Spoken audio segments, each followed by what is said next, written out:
Hello, everyone. Welcome back, and thank you so much for stopping by. I hope you all are doing well. So, my people, the call for constitutional reform, electoral reform, as well as restructuring are growing louder like every day by day. You guys know that a lot of people have been coming out to talk about the unity of Nigeria, which some people said that we are just pretending, we are not united, we are not one, like the way forward for us to go back to regional government or divide this country. So I remember before 2023 election, when Mr. Tony Nnadi said that even if he bring Jesus to rule Nigeria under the 1999 constitution, that nothing will change. We will keep going backward. And when you look at everything that is happening in Nigeria today, you know that what Mr. Tony Nnadi said is nothing but the truth. So recently, he had an interview where he dived deep and explained more about the unity of Nigeria and the way forward, which I would love you guys to just listen and hear everything that he said in this particular interview.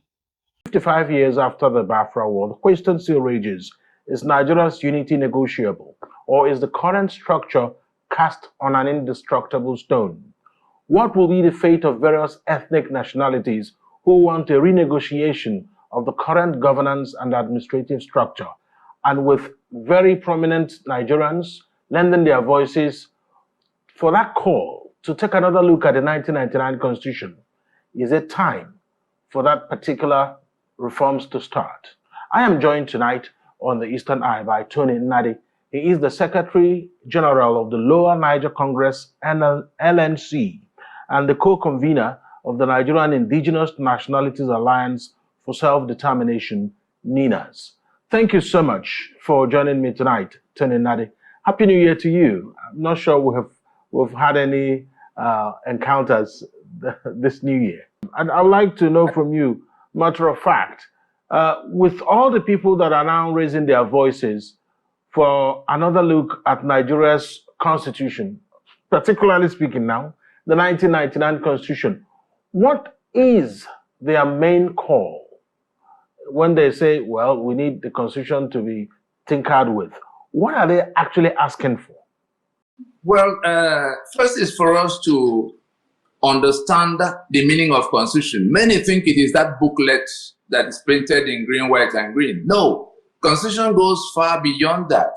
Constitution is the union agreement. What is it that brought the Yoruba, the Ijaw, the Igbo, the Anang, the Efik to be in one union with the Hausa, the Fulani, the Berom, and all of that? And so, at the beginning, it was the British that cobbled us together for their own purposes, and then from 1914, leading to independence, when the indigenous people began to say, "Oh no, we can govern ourselves." There were discussions that took place in Lancaster House that became the Constitution of 1960. That is, on what terms did these federating units become one political union?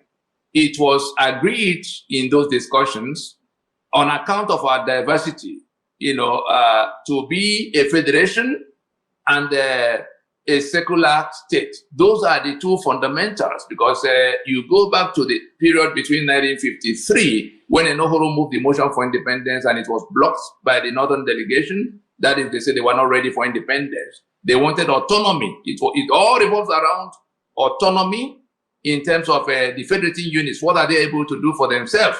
What would they mandate the center to do for them? They are the ones who will create that center. Otherwise, they will be countries of their own. Let us pay particular attention, because we are closer to losing the union in its entirety, whether in an orderly or disorderly form.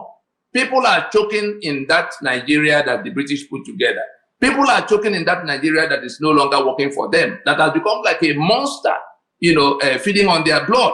And all the agitation for restructuring, or even the ones who say, "Oh, we are fed up, we want to leave the union, Biafra Republic, Odua Republic, Ijaw resource control." They are all saying the same thing, that this union, as currently configured, is not working for us. It's not working for them. It's not working for anyone.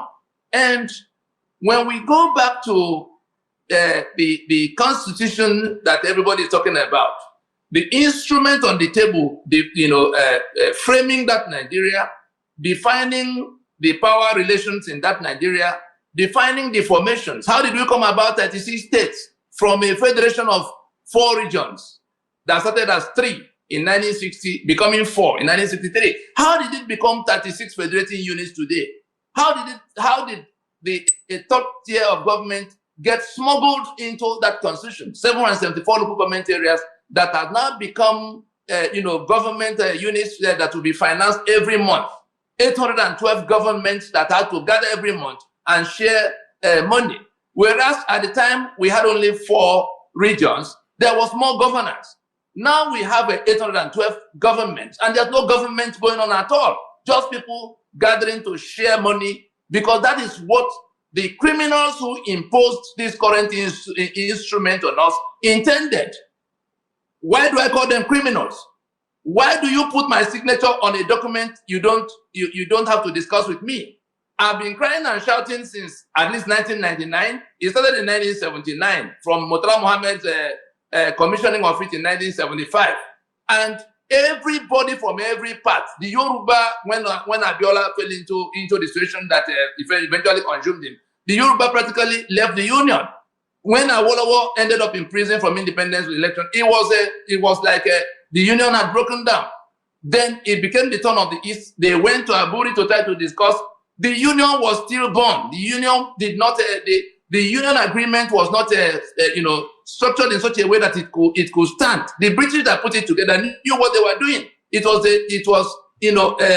an incomplete decolonization they deliberately did, leaving the Western minorities in the belly of Western region, the Eastern minorities, so-called the Jordan, in the belly of majority Igbo East, leaving the middle belt, the minority of the North in the belly of the Caliphate North, so that at every point in time, there is internal fighting. So nobody is asking Britain, what are you doing?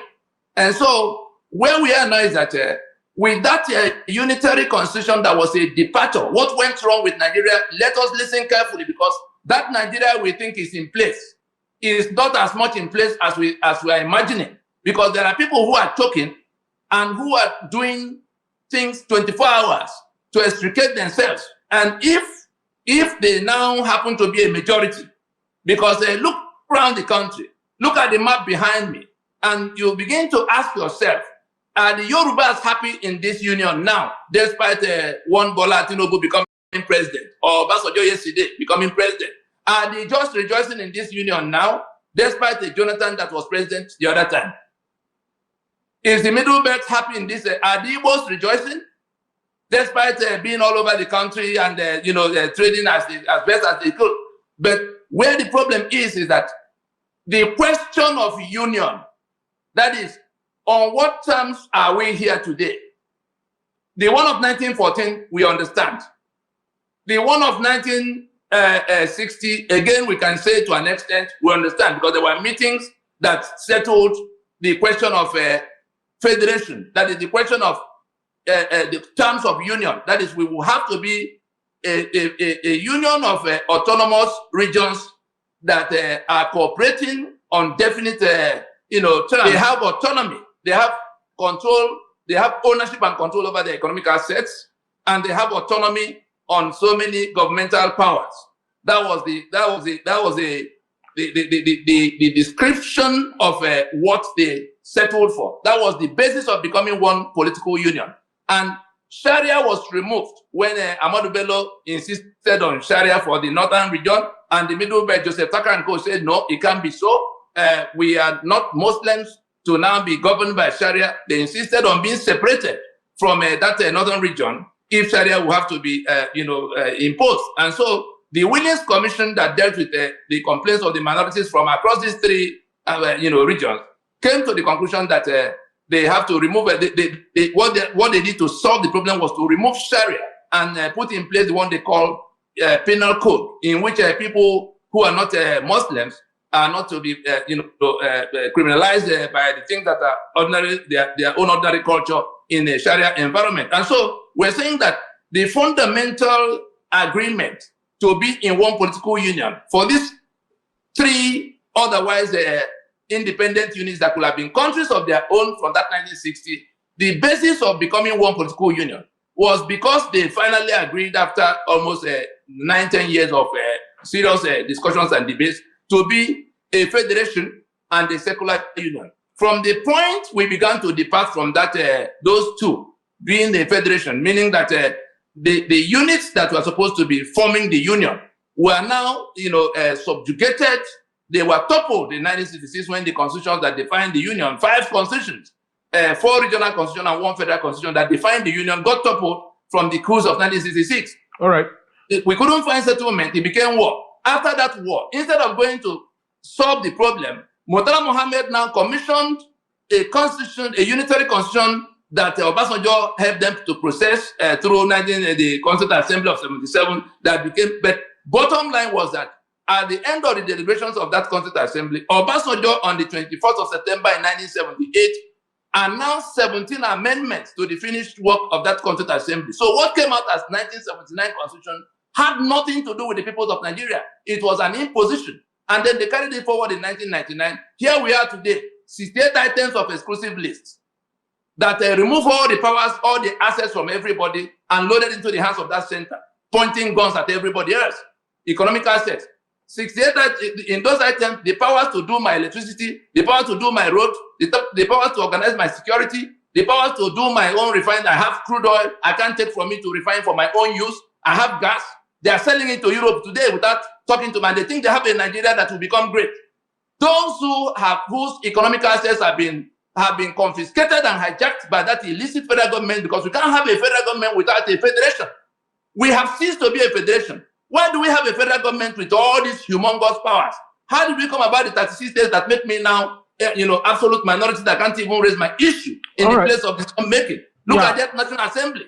How did we come about the 7 and 4 local government areas that now have to be financed by money taken from me forcefully? Look at the tax reform that they say they are doing, just dancing around the matter. Then once in a while, the governors will gather. The governors are no longer on our side of this discussion. The governors are products of this criminality.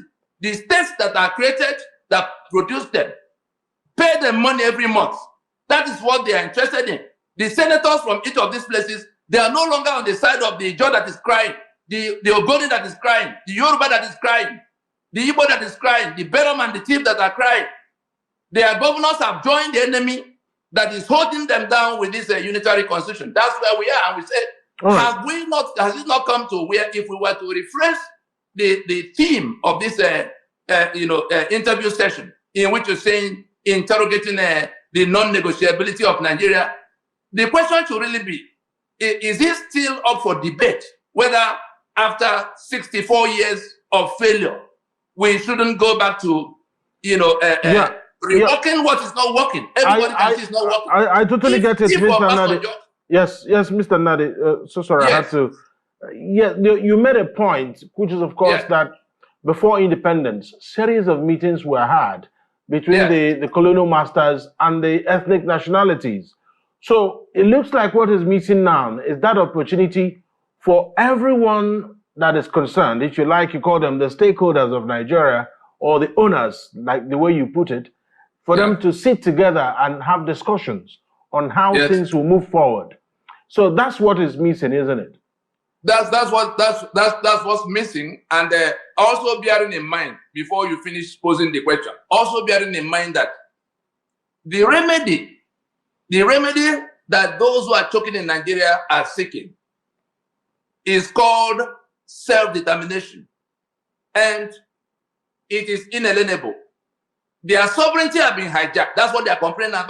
Their lands and their everything that make them humans have been taken away by the instrumentality of that forgery of a constitution. And so the remedy available to them is to take back their sovereignty, take back their land, since it is a forged instrument that they didn't make, that is now holding onto that land, making them, subjugating them into slave status in their ancestral homes. The remedy available to them is to take their portions and vacate the union of death that Nigeria has become under that unitary arrangement. And so it's not a matter of until we persuade them to come along. We don't really not need to have a meeting with them. If it's unfortunate they don't understand the meaning of constitution, so they think it's the business of National Assembly.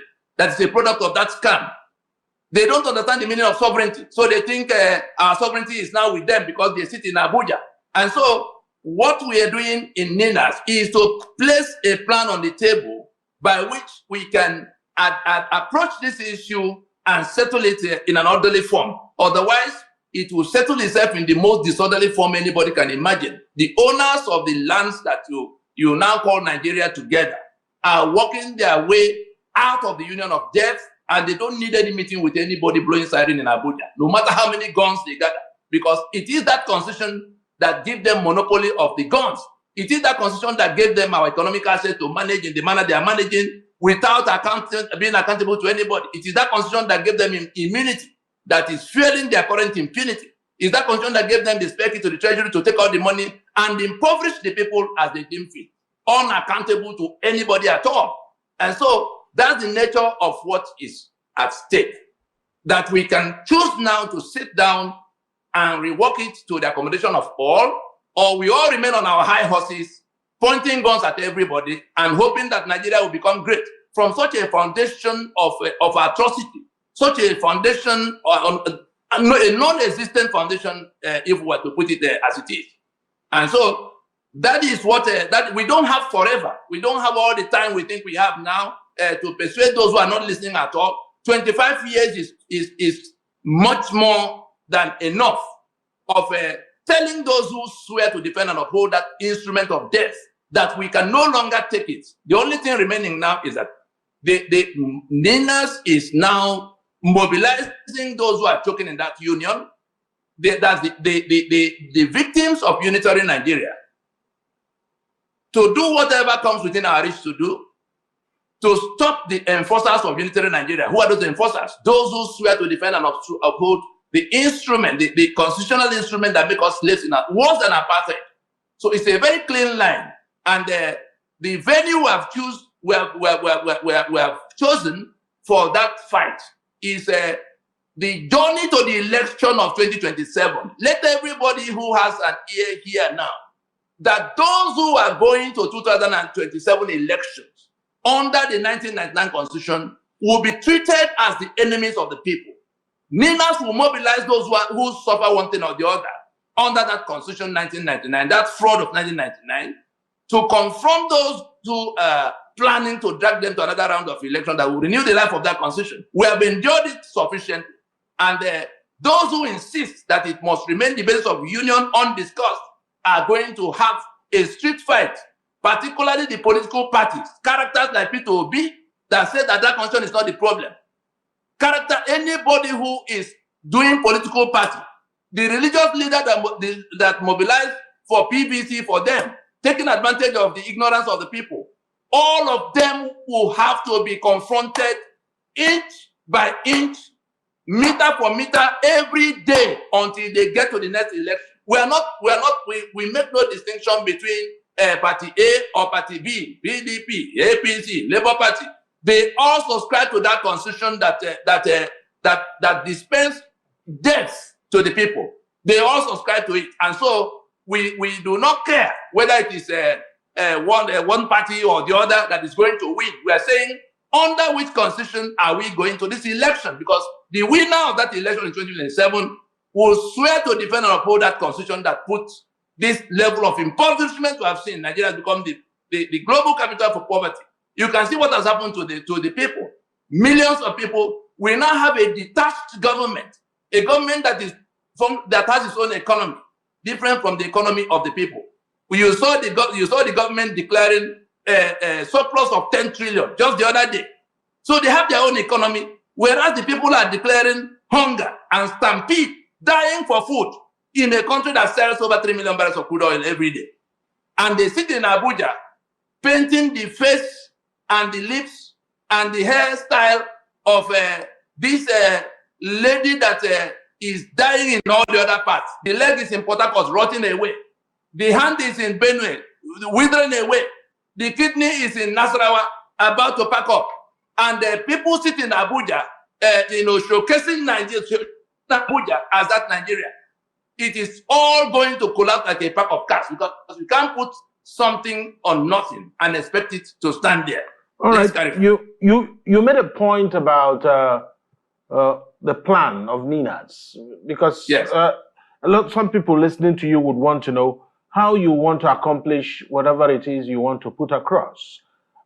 It appears really that maybe the first set of people you submitted your memo to regarding what NINAS and the LNC are doing, they are no longer in power. So are you supposed to be talking to anyone, or is it a meeting you're holding on your own? Far from it. And let those who want to satisfy themselves with evidence go to Google or wherever they can search constitutional force majeure. On the 16th of December in 2020, these nationalities, because we've been organizing since 1999. You saw when Pronaco happened. It wasn't Tony Nnadi and his fellow drunkards that gathered. It was a meeting that lasted 2 years of the nationalities. Yoruba came as Yoruba, Ijo came as Ijo, however they nominated themselves to be able to come. But if a Nohoro is leading something, and Ojukwu is in that thing, and Wole Soyinka from the Yoruba flank is in that thing, and all of the 164 ethnic delegations that sat in Lagos, Port Harcourt, Enugu, Jos, Kano, with foreign governments sending observer mission, US sent observer mission, European Union sent observer mission, all the groups that were carrying arms against Nigeria at the time, the Niger Delta Volunteer Force of Asare, Gani Adams and his OPC, we persuaded them to put their guns aside. That is a discussion that can yield. We know what the problems are. We know what we all want. We only need to put it in an orderly form to come to an agreement. The government is the agent of the people. The government is like your employee in this matter.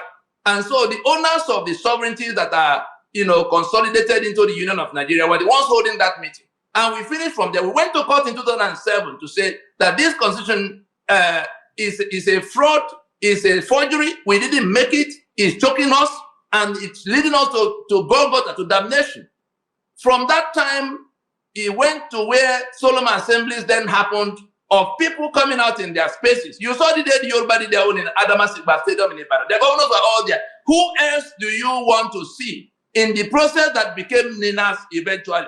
And NINAS then rolled out 128 statesmen signing onto one document with people from all the parts coming from this process that had lasted 20 years up to that point, in which they were saying, let us take a break from further elections and go to sit down like South Africa did to ease itself out of apartheid in 1990. Is that too much to ask?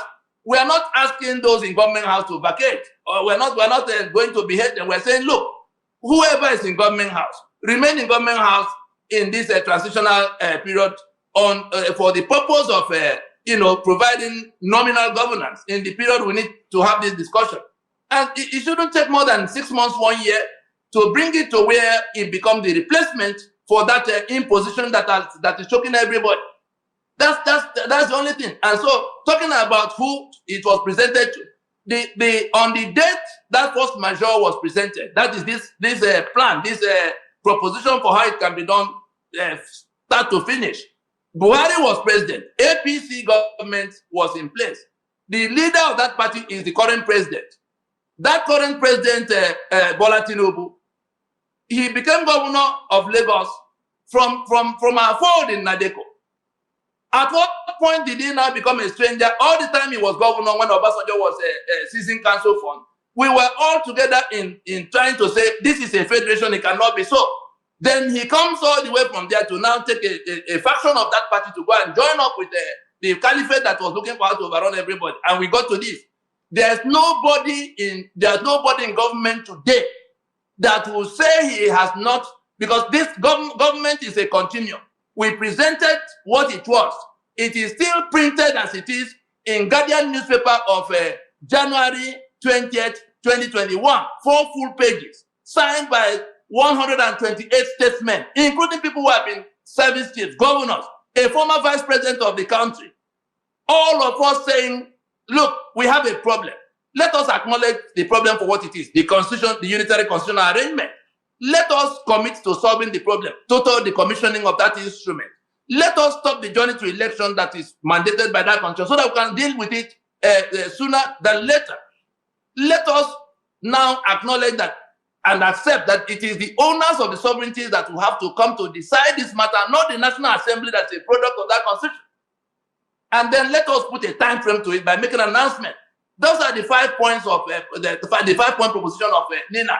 Why is it impossible for those who are swearing to defend that, who are pointing guns at us, who now see that the country is bleeding to death? The citizens are running in all kinds of directions. See them all over the world. From what are they running? That they are prepared to die in the desert, swim and die in the Mediterranean. Young people with no future. Yet billions and trillions are being shared every month. But it is that constitution that mandates the people to everything people in government are doing today. That constitution mandates, including the corruption, including the impunity, including the insecurity. If you want to solve insecurity, let those who live in that insecurity be part of organizing their security. Let us see who will come to overrun them. But you say no. I don't have electricity. I can generate electricity. You use that constitution to lock it down. I can do my road. You say no, it's federal road. They will mine. I can organize my elections and select the best amongst our people to govern us. You say INEC. And look at the kind of lunatics they process for us every day. All right. So, with everything you have mentioned now, one will be looking at a situation where there's supposed to be some kind of a table, whether it is round or rectangular. People will need to sit down and have a discussion, because you referenced the South Africa situation. They had their peace and reconciliation, where Nelson Mandela, but of course, the ethnic nationalities, are they all asking for the same thing?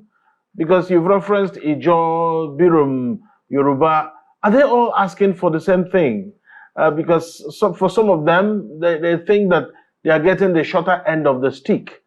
Are they all asking for the same thing? Or are we sensing some kind of discordant voices here? The reality is that they may not know it as I know it. I have a training. I'm a lawyer with specialty in that area of law called jurisprudence. So I'm able to articulate it for what it is. For the 12 states that you see the map behind me, for those 12 contiguous states that imposed Sharia simultaneously in year 2000, they were seceding from your secular union. They are no longer. They were living their whatever life they were living before the British came in 1914 with your Nigeria. They want to return to that Sharia, and they have cried and shouted. Nobody was going to listen, and so they decided to take things into their hands to impose to declare Sharia, meaning that they are no longer interested in building that secular union with you. It is called self-determination, and if they will do that, if you were to ask them, they will come to the table with that grievance to say, look, this is what we want, and you are not giving it to us, therefore we are fed up. The same thing with those who are waving Odua flag.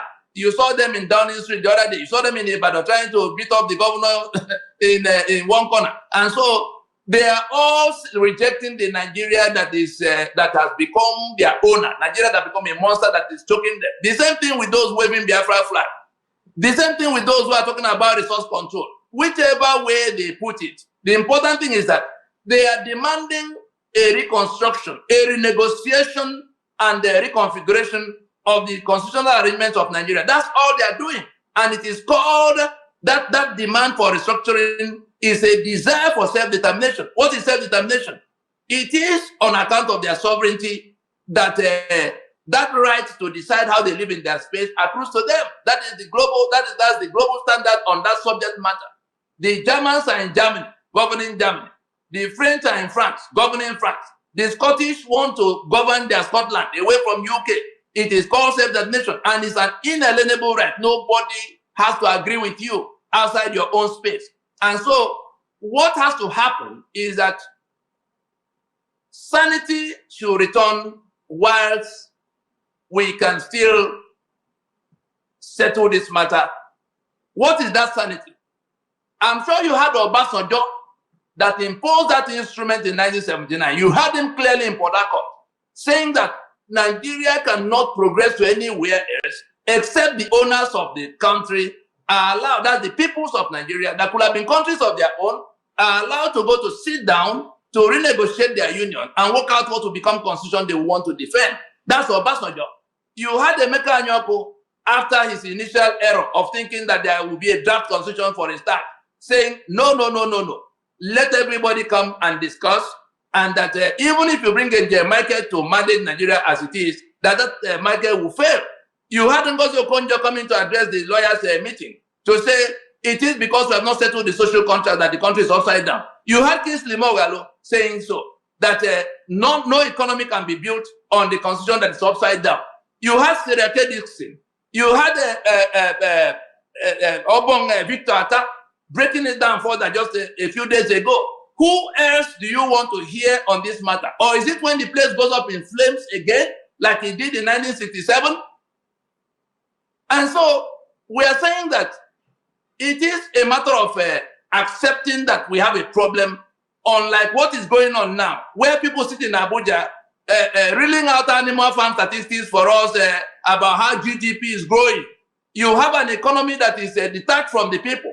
The people are dying in millions, and you are declaring surplus of 10 trillion and 6 trillion for a government, pursuing development paradigms that have nothing to do with human beings. Only those in government house will share the billions and trillions, and then you think you are building something, and you come and sing anthem among yourself.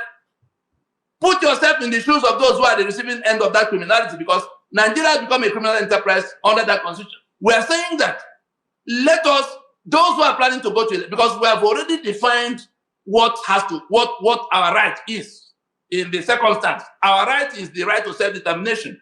It accrues to us on account of our sovereignty. Nobody has ever been able to take away the sovereignty of the other. It may be suppressed. What we have now is a sovereignty, no different from the British occupation of the time. The sovereignty that is, goes by the name Federal Republic of Nigeria or Federal Government of Nigeria. They are just suppressing our sovereignty. We have organized the owners of that sovereignty, whether they were a Tiv or a Do or Abero Mohanang or Efik, even the Yoruba. Buhari was part of the Fulani delegation that came to Pronaco. Soya Abubakar, that is Sultan in Sokoto today, was part of the Fulani delegation that came. The question you asked about whether the nationalities are all agreed, all of them were, just to remind us that we're in Nigeria, all of them, we can see that. but not to worry, Yeah, just go ahead for a moment. Yeah, Okay. just go ahead. Right. All of the nationalities, the question you should be asking, which nationality was absent at the time these things were being discussed, whether it was in Pronaco or in the solemn assemblies that happened in all the blocks. You had the Hausa the other day saying that the Fulani are killing them off on their land. So everybody is in this demand for us to go and rework this arrangement. And before I forget, just 2 days ago or so, somebody sent me a video of somebody I may want to, for a better way of describing it, I would think that person that made that video is a semi-literate. His name is Sam Okori or somebody. He says a Catholic priest in one corner of Abakaliki. He made a video abusing us for what we are saying, that Matthew Kuka and Absalom Abaka will be chairman and secretary of peace committee that will preside over management of election anchored on a constitution of injustice. And so when you listen to him, when you listen to that video, I think it's titled 10 Questions Tony Nnadi and Ninas Must Answer. This lawyer, he claims to be a lawyer, does not understand the meaning of constitution. So he thinks it's the National Assembly that has to do everything about constitution. He doesn't understand the meaning of just sovereignty. He thinks the government is the one that will have to, and we have to do obeisance to them. So I use this opportunity because he says he's a lawyer. He's also a Catholic priest, talking to the people every day. If at that level, he may have a PhD in one corner. If at that level, he will display such a, if I were to put it in Igbo so that he can understand it, he is the type Igbo will call E.T. Sam, yes, Sam, or the whatever, Okori in Abakaliki, Catholic priest, lawyer, is an ET by Igbo description. That is the imbecilic level of ignorance, to come public, making a podcast of saying that we are ignorant in what we meanwhile he doesn't understand his left from his right in the matter. And if he says the lawyer, you can then imagine the case of the ordinary people. And where is the media in all of this? Where is Arise TV in all of this? Where are the other TV channels in this discussion? They are carrying on discussing economic growth that left the citizens behind. All right. So this is what we should be discussing until we go into that meeting. And and time is running out. Those who are planning to go to election, they are going to be challenged every step of the way. Yes, Mr. Nnadi. And the time they will gather, because they want to show the constitution under which they will provide that good leadership when they get there. Mr. Nnadi, Yes. I'm very interested on how that meeting will happen, because it needs to happen. Even the Bible talked about how can two live together except they agree. There has to be some kind of.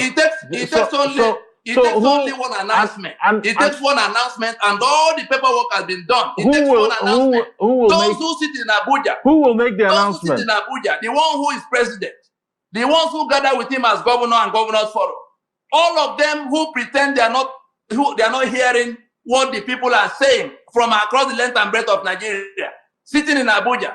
We are saying that the time has come for something to whisper to them that they've not become the owners of our sovereignty. Therefore, to come down from their high horse so that a discussion can take place around the propositions for how these things can be done. There are many who have been thinking about it, but Ninas actually has something on the table that can become, if anybody has a better proposition for how it can be done, Ninas has the how. Everybody knows what needs to be done. The problem has always been how. You saw Fakbonda and his draft. You saw the Patriots and their draft. You saw everybody saying that we must go and do something, but Ninas put on the table something that provides the answer for that how. It only takes the government acknowledging that we have a problem that needs to be solved. And if after all of what we have done to try to get them to see it, and they are going to borrow money from all over the world, collapsing the naira, beyond the redemption, and impoverishing the people to the point where people are now dying to go and get one piece of food or the other. I tell you, they won't travel far. Those who are choking are going to challenge the situation, especially for those who are planning to go to another election, because we have chosen the election as the venue for settling this fight. Those who want to go to election are telling us that they want things to remain the way they are. You can see what has happened to the political parties, the Labour Party and the PDP. What is going to happen if election is just that the one in place now will carry on unopposed. That's what's going to happen. The constitution we're saying is choking us will remain in place. And so all of those who want to keep it so, by trying to go to election, are going to be on one side. All of those who are choking are going to be on the other side.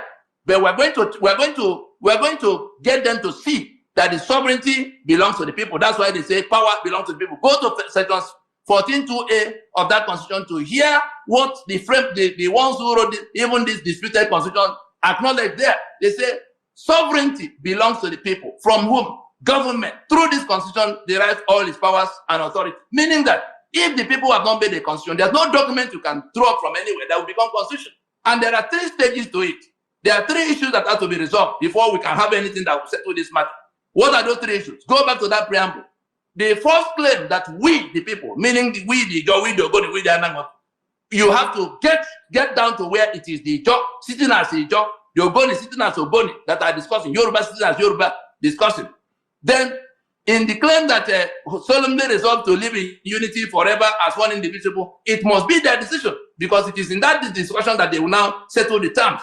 Then they say, make and give unto ourselves the following constitution. Those are 3 falsehoods that we, the people, we were never consulted. Solemnly agreed to live forever. It never happened. There was no meeting called. It was Absalom Abaka and his co-travelers with this quota professor they call what's his name again? That presided, that midwifed it, Yadudu, that midwifed it for them. And so we have not made any constitution. And we have this instrument that has ruined our lives, to no end. And we're saying, let us put it aside, go into a transition like South Africa did in 1990 to work out what will replace. We're not anarchists, but that offer for that transition that will accommodate those in power now, whether they're governor or they're senator or their president. That offer can only be there as long as the people who are choking have not Mr. stepped Nnadi, out to salvage themselves. Yeah, thank you, Mr. Nnadi. Yes. I like the fact that you said that you are not anarchists. And just for us to be clear, you are not asking for a change of government. You are saying that, all right, we need to renegotiate the terms of the union, isn't it? Very much so. That's what you're asking for. So, but then it looks like those currently in government don't seem to be listening to that. And how do you get them to pay attention? And because from what you are saying, you are sounding some kind of caution that time is running out, the time is ticking. Clearly, from your tone, it doesn't look like there's enough time to wait and listen to them whether they will respond. So, the point I'm making again, which I want a proper response to, because you keep referring me to that Vanguard publication. Have you made another official move to present a document or a press statement or something to the government of the day to say, this, just like Emeka Anyoku and group did, you may not agree with what they proposed, but they proposed something. I mean, you can make a move and also propose something and put it on the table so that history will remember that you did. It's not. I'm not. You talk as if it's one. But when I say you, I mean LNC and Nina. So hold on. There's an organized. There's a body of people representing the peoples of Nigeria. They may not have been elected in any particular manner, but they worked together for 20 years. Making sure that everybody was on the table. The government was invited. Obasanjo actually went on national TV at the time. He was president at the time. And he said that what we were doing will amount to treason. We had to defy him at the time. In fact, more people began to return. Soyinka was already retired and living in California at the time. He came back to say, oh, if it is treason, then let all of us go to prison. You are going to lock up Ojukwu. You are going to lock up Enohuru. You are going to lock up even Buhari. That was opposition leader at the time. You are going to lock up Bankole. You are going to lock up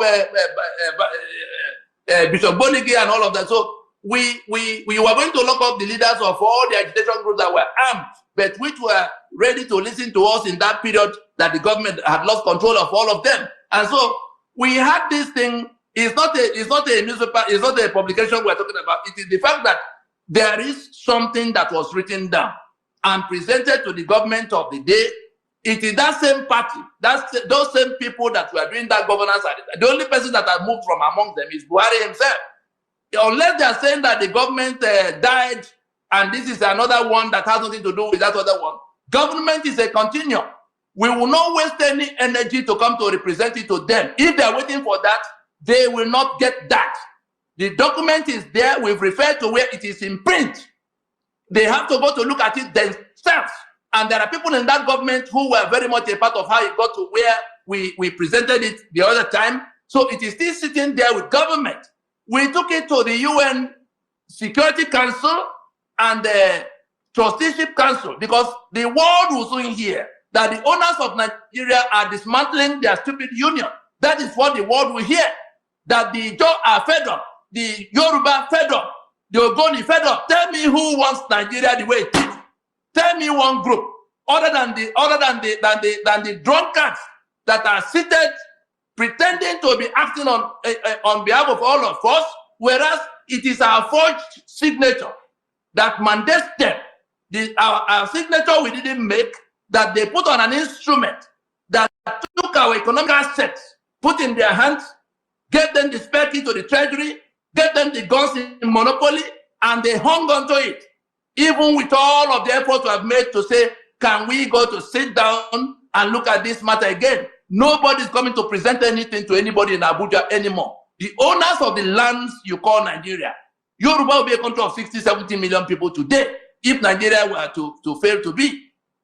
The eastern side, the eastern half of southern Nigeria, look at this map. The constitutions that will replace this fraud we're talking about are already in process. They will be taken to ratification in the public space. We do not owe anybody in government any explanation for why the owners of the land will be working to take their portions. If they want to solve the problem, like we are proposing in writing, we are proposing, and I'll refer to it again, 4 pages in Guardian newspaper, not Vanguard. Guardian newspaper Guardian. Of the 20th of January in 2021. It is still sitting there, signed by 128 signatories, including people who have been vice presidents and governors and service chief of the military. All of them now retired. So if it's not enough that we put something as precise as that on the table before the government that is still continuing, was it not the president that told us he's carrying on from where his immediate predecessor stopped? They were all the same party. They've all been involved in the processes across the last 25 years. So nobody is coming to Abuja to come and represent it to them. The remedy for what we seek to extricate ourselves from is called self-determination. It does not require the approval.